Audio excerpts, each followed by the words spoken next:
Imamat pasal 25. Tahun Sabat dan Tahun Yobel. Tuhan berfirman kepada Musa di Gunung Sinai, "Berbicaralah kepada orang Israel dan katakan kepada mereka, apabila kamu telah masuk ke negeri yang akan kuberikan kepadamu, maka tanah itu harus mendapat perhentian sebagai sabat bagi Tuhan. 6 tahun lamanya engkau harus menaburi ladangmu, dan 6 tahun lamanya engkau harus merantingi kebun anggurmu dan mengumpulkan hasil tanah itu. Tetapi pada tahun yang ke-7, haruslah ada bagi tanah itu suatu sabat, masa perhentian penuh, suatu sabat bagi Tuhan. Ladangmu janganlah kau taburi, dan kebun anggurmu janganlah kau rantingi. Dan apa yang tumbuh sendiri dari penuaianmu itu, janganlah kau tuai, dan buah anggur dari pokok anggurmu yang tidak dirantingi, janganlah kau petik. Tahun itu harus menjadi tahun perhentian penuh bagi tanah itu.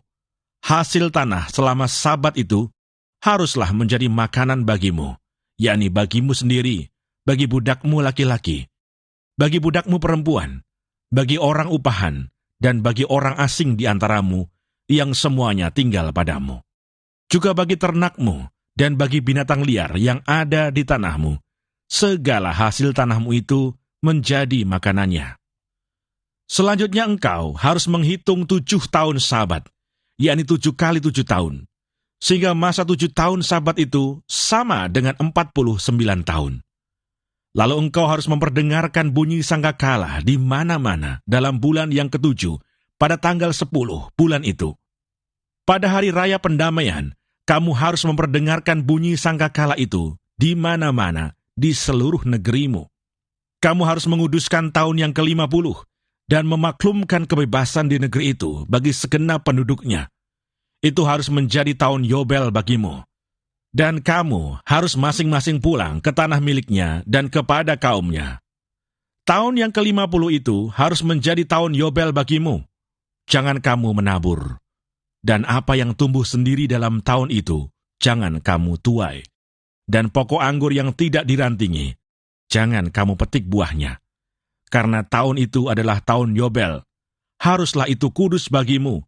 Hasil tahun itu yang hendak kamu makan, harus diambil dari ladang. Dalam tahun Yobel itu, kamu harus masing-masing pulang ke tanah miliknya. Apabila kamu menjual sesuatu kepada sesamamu, atau membeli daripadanya, janganlah kamu merugikan satu sama lain. Apabila engkau membeli dari sesamamu, haruslah menurut jumlah tahun, sesudah tahun Yobel, dan apabila ia menjual kepadamu, haruslah menurut jumlah tahun panen. Makin besar jumlah tahun itu, makin besarlah pembeliannya, dan makin kecil jumlah tahun itu, makin kecillah pembeliannya, karena jumlah panenlah yang dijualnya kepadamu. Janganlah kamu merugikan satu sama lain, tetapi engkau harus takut akan Allahmu, sebab akulah Tuhan Allahmu. Demikianlah kamu harus melakukan ketetapanku, dan tetap berpegang pada peraturanku serta melakukannya. Maka kamu akan diam di tanahmu dengan aman tentram. Tanah itu akan memberi hasilnya, dan kamu akan makan sampai kenyang, dan diam di sana dengan aman tentram. Apabila kamu bertanya, apakah yang akan kami makan dalam tahun yang ke-7 itu? Bukankah kami tidak boleh menabur, dan tidak boleh mengumpulkan hasil tanah kami? Maka aku akan memerintahkan berkatku kepadamu dalam tahun yang ke-6, supaya diberinya hasil untuk 3 tahun. Dalam tahun yang ke-8, kamu akan menabur, tetapi kamu akan makan dari hasil yang lama sampai kepada tahun yang ke-9, sampai masuk hasilnya, kamu akan memakan yang lama. Penebusan tanah. Tanah jangan dijual mutlak, karena akulah pemilik tanah itu. Sedang kamu adalah orang asing dan pendatang bagiku. Di seluruh tanah milikmu, haruslah kamu memberi hak menebus tanah. Apabila saudaramu jatuh miskin, sehingga harus menjual sebagian dari miliknya, maka seorang kaumnya yang berhak menebus, yakni kaumnya yang terdekat harus datang dan menebus yang telah dijual saudaranya itu. Apabila seseorang tidak mempunyai penebus, tetapi kemudian ia mampu, sehingga didapatnya yang perlu untuk menebus miliknya itu, maka ia harus memasukkan tahun-tahun sesudah penjualannya itu dalam perhitungan, dan kelebihannya haruslah dikembalikannya kepada orang yang membeli daripadanya, supaya ia boleh pulang ke tanah miliknya. Tetapi jikalau ia tidak mampu untuk mengembalikannya kepadanya, maka yang telah dijualnya itu tetap di tangan orang yang membelinya sampai kepada tahun Yobel. Dalam tahun Yobel, tanah itu akan bebas, dan orang itu boleh pulang ke tanah miliknya. Penebusan rumah. Apabila seseorang menjual rumah tempat tinggal di suatu kota yang berpagar tembok, maka hak menebus hanya berlaku selama setahun mulai dari hasil penjualannya.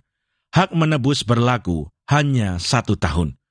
Tetapi jikalau rumah itu tidak ditebus dalam jangka waktu setahun itu, rumah itu secara mutlak menjadi milik si pembeli turun-temurun. Dalam tahun Yobel, rumah itu tidaklah bebas.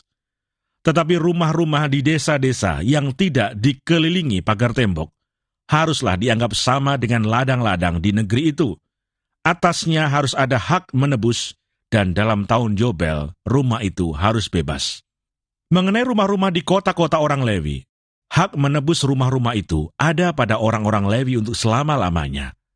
Sekalipun dari antara orang Lewi yang melakukan penebusan, tetapi rumah yang terjual di kota miliknya itu haruslah bebas dalam tahun Yobel.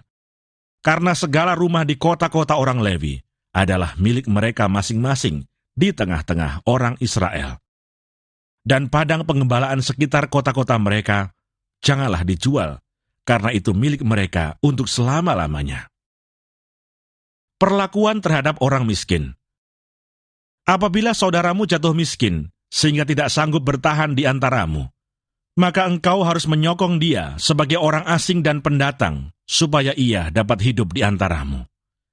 Janganlah engkau mengambil bunga uang atau riba daripadanya, melainkan engkau harus takut akan Allahmu, supaya saudaramu dapat hidup di antaramu. Janganlah engkau memberi uangmu kepadanya dengan meminta bunga, juga makananmu, janganlah kau berikan dengan meminta riba. Akulah Tuhan Allahmu, yang membawa kamu keluar dari tanah Mesir, untuk memberikan kepadamu tanah Kanaan, supaya aku menjadi Allahmu. Apabila saudaramu jatuh miskin di antaramu, sehingga menyerahkan dirinya kepadamu, maka janganlah memperbudak dia. Sebagai orang upahan dan sebagai pendatang, ia harus tinggal di antaramu. Sampai kepada tahun Yobel, ia harus bekerja padamu. Kemudian ia harus diizinkan keluar daripadamu. Ia bersama-sama anak-anaknya, lalu pulang kembali kepada kaumnya, dan ia boleh pulang ke tanah milik nenek moyangnya. Karena mereka itu hamba-hambaku yang kubawa keluar dari tanah Mesir, janganlah mereka itu dijual secara orang menjual budak. Janganlah engkau memerintah dia dengan kejam, melainkan engkau harus takut akan Allahmu. Tetapi budakmu laki-laki atau perempuan yang boleh kau miliki adalah dari antara bangsa-bangsa yang di sekelilingmu. Hanya dari antara merekalah kamu boleh membeli budak laki-laki dan perempuan. Juga dari antara anak-anak pendatang yang tinggal di antaramu, boleh kamu membelinya, dan dari antara kaum mereka yang tinggal di antaramu, yang dilahirkan di negerimu, orang-orang itu boleh menjadi milikmu.